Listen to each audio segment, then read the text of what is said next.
Pozdravljeni. Pri ekipi Cadillac so rahlo presenetljivo in nepričakovano opravili shakedown oziroma snemalni dan na progi v Silverstone.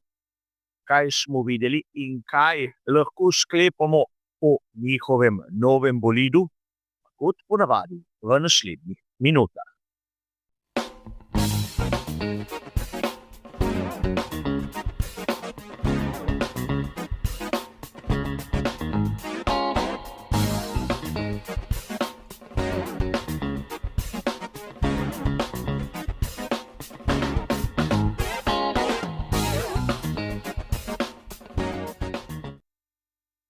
Najprej se bomo ustavili pri dveh, morda za nekoga dokaj obrobnih zadevah. In prva se dotika samega naslova prispevka, kjer ste videli nekaj vprašanj. Do tega trenutka pri Cadillacu niso še objavili šifre, pod katero bo znan njihov prihajajoči bolid.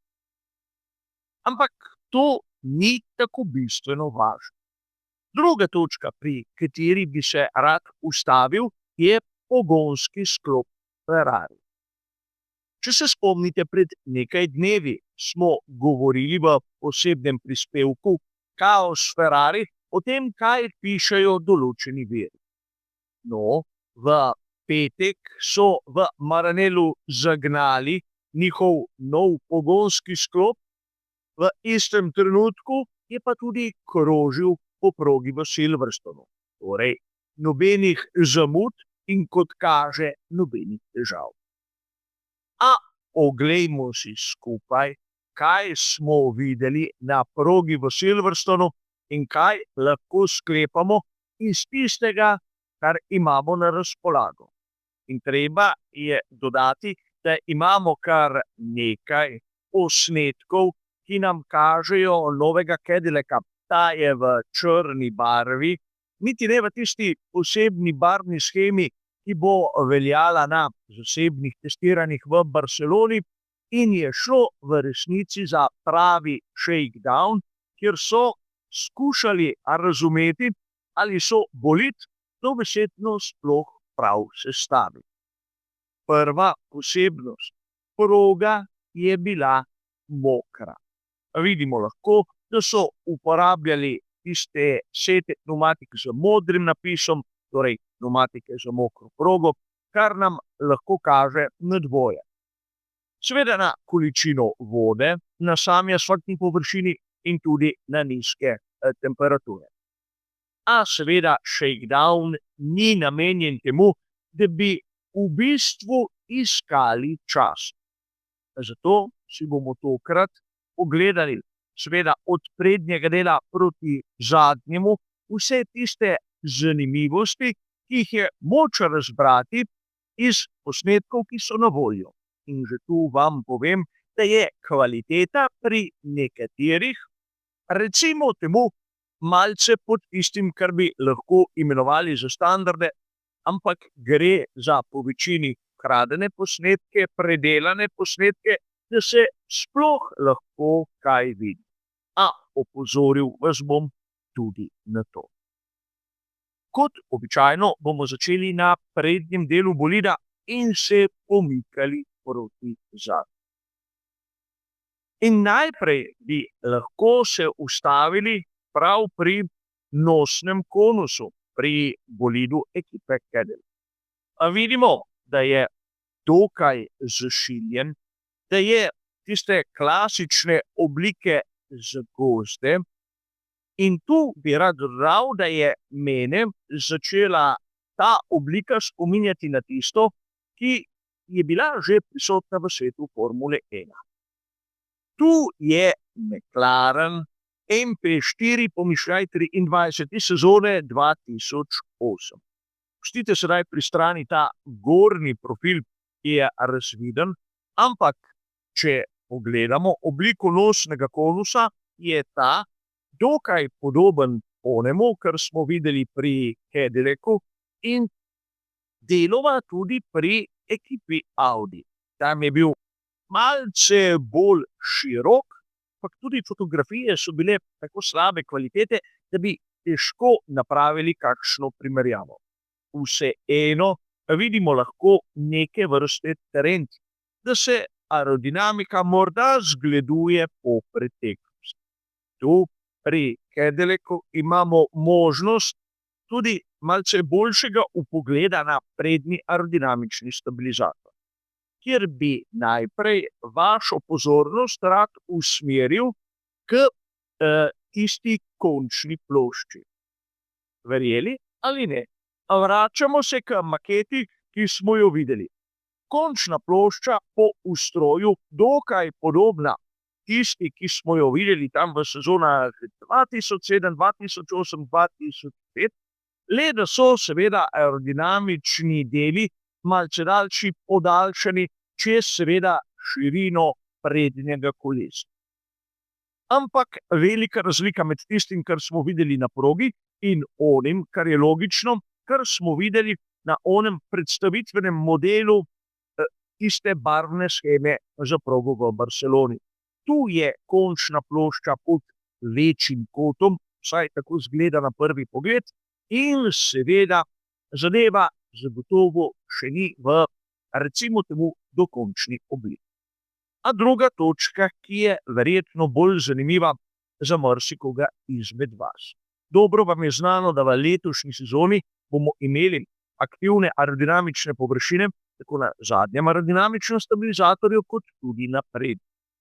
Pri predstavitvi Red Bulla smo videli pri ekipi Racing Bulls, da morda bili so renderji, imajo mehanizme tam na sredini tistih možnih profilov na levi in desni strani.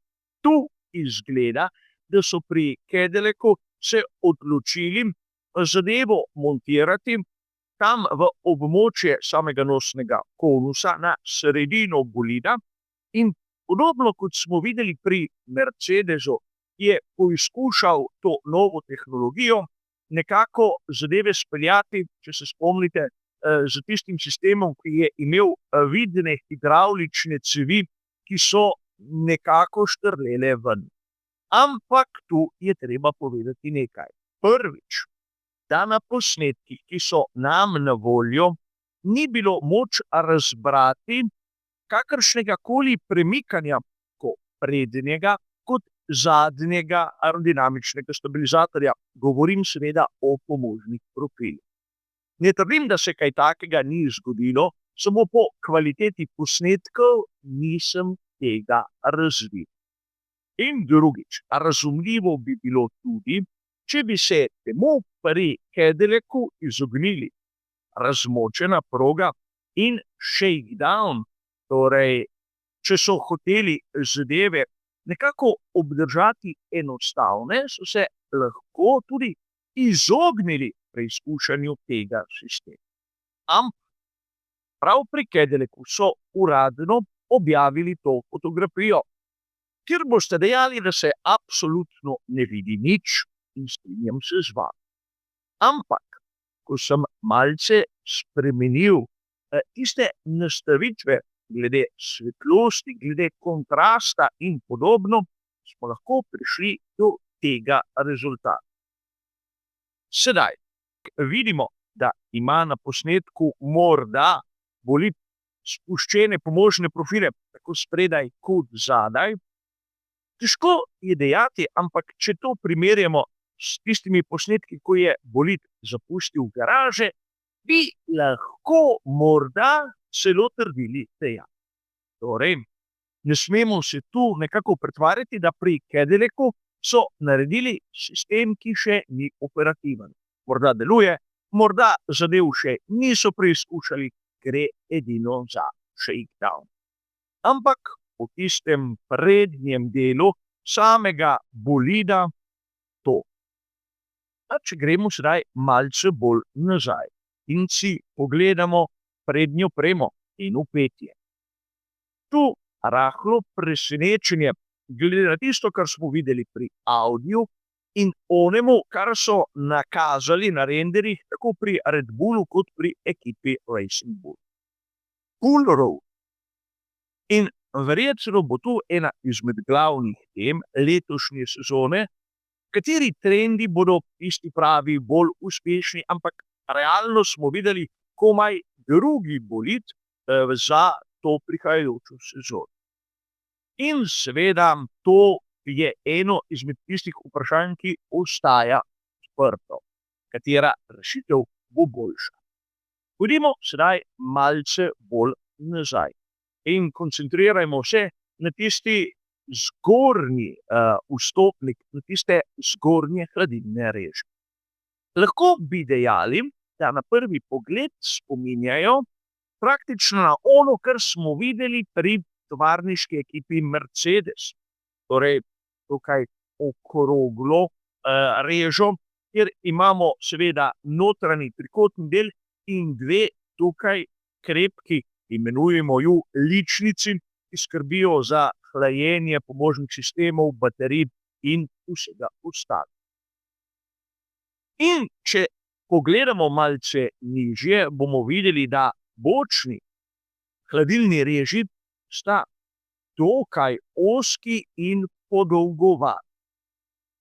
Če sedaj pogledamo praktično zadevo iz drugega zornega kota, če si ogledamo tudi pokrov pogonskega sklopa, bomo videli neko izboklino, ki ima na koncu neke vrste izstopno režo in seveda ne smemo mimo tiste podrobnosti, ki je bila vidna že pri samem Audiju R26. Torej, plavuti na vrhu samega krova pogonskega sklopa. Če se ozremo za trenutek tudi k obliki samih bočnih struktur, bomo verjetno videli, da Cadillac seveda že na prvi pogled ni tako sofisticiran, kot bomo verjetno videli pri drugih bolidih na štartnem razporedu. Ampak tu je mene zadeva začela resno spominjati na nekaj, kar sem že videl. Morda se motim, morda pretiravam, ampak če pogledam tisti zadnji del bolida v aerodinamičnem smislu, mene osebno izjemno spominja na Aston Martin AMR 21. Seveda lahko se motim, morda me je zavedla tista izboklina tam prav na pokrovu pogonskega sklopa, a videli bomo, kaj bo pokazala prihodnost. Še ena zanimiva. Na Cadillacu smo videli dokaj neobičajen način vpetja vzvratnih ogledal, za kar dvema nosilcema in brez da bi praktično to izkoriščali v kakšne preveč očitne aerodinamične namene. Videli bomo seveda, kaj bo pokazala prihodnost. Tu moram priznati, da nisem dobil nekih jasnih posnetkov, ki bi kazale geometrijo zadnjega vpetja. Zato ne bom špekuliral in bom zadevo preskočil. Seveda, kot ste razumeli, bodo sledili tudi drugi prispevki, ki bodo obdelovali tehnično ta bolid. Ampak, če pogledamo zadnji aerodinamični stabilizator, bomo lahko videli, da pravzaprav ima dva nosilca in sledi onemu trendu, ki smo ga videli že pri Audi. Kot smo že omenili tudi pri Cadillacu, uporabljajo mehaniko Ferrarija, zato bi bilo zanimivo videti, kakšno je zadnje vpetje, ampak verjamem, da so zadeve lahko tudi malce skrili oziroma niso objavili tistega, kar bi lahko nam pomagalo. Vsekakor je treba priznati, da so pri tej novo nastali ekipi pokazali kar nekaj zanimivih iztočnic. Prvič, že to, da so bili pripravljeni krožiti tako zgodaj, je dober znak. Čeprav bomo videli, seveda, najprej na prvem treningu velike nagrade Avstralije, kako bodo konkurenčni, je že to, da v shakedownu niso imeli težav lep rezultat. A kar se tiče te predstavitve oziroma teh posnetkov, ki so nam bili na voljo, je seveda to vse. Hvala za vašo pozornost in nasvidenje.